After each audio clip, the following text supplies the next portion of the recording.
มาหาร้านข้าวต้มมาค่ะขาอยู่ตรงไหนคะโอเคอ๋อไม่ค่อยมีคนเลยค่ะเห็นเช้าโยอ๋อค่ะ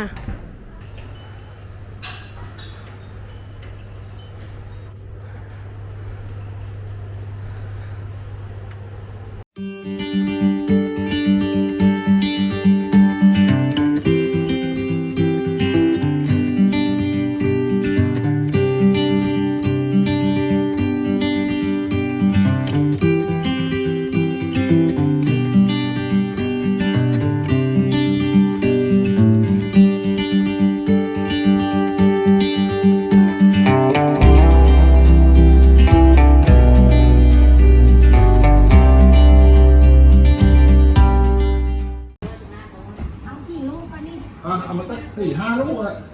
เดี๋ยวปูจะเหนื่อยปูเลื่อยเฉยครับโอ้แล้ว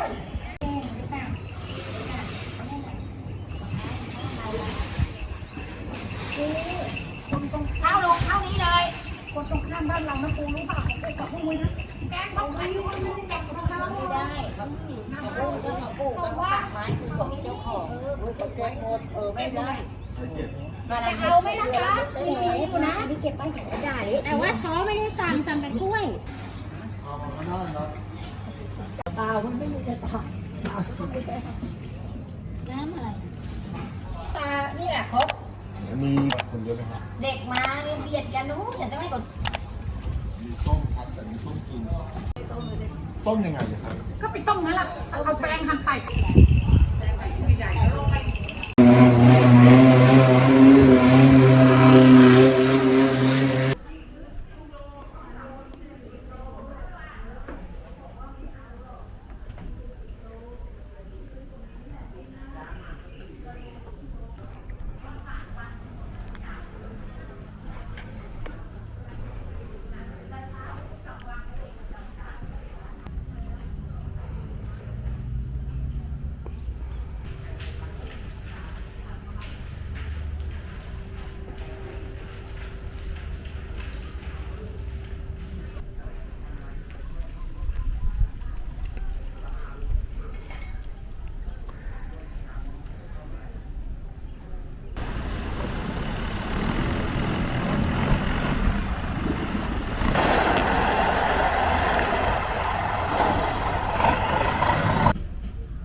เด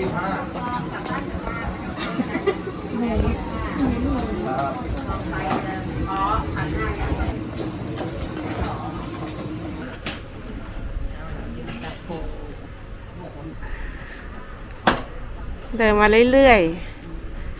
มาคนเดียวเหรอ ๆ ใช่ค่ะ โอ้เก่งมาก เก่ง เรือที่จะไปดำเนินอยู่ตรงไหนคะ ไม่มีแล้วค่ะ เอ้าเหรอคะ เขาไม่วิ่งแล้ว เราจะเหมาได้ไหมคะ ถ้าเหมา มันไม่รู้มันตรงนี้ไม่มีอ่ะวันอาทิตย์เขาจะหยุดกัน เอ้าเหรอ ใช่ จะไปยังไงก็ต้องนั่งมอเตอร์ไซค์ไปใช่ไหมคะ มีไม่มีไง อ๋อแต่ก่อนอยู่ตรงนี้เหรอคะ ใช่ ก่อนจอดตรงนี้ หวา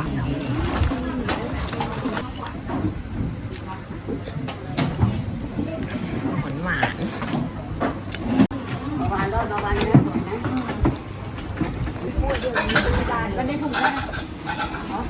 ไปลูกเล็กๆนี่จะส่งให้มันไปทำให้มันอย่างนี้มีแค่นี้ด้วยรถได้ถึง5 กล่องนี่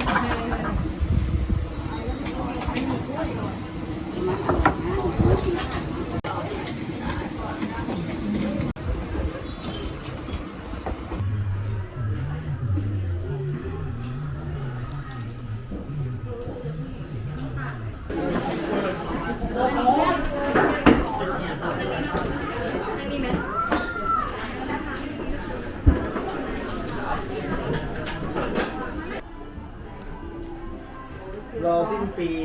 คดีพลิกรอดูว่าจะจริงไหม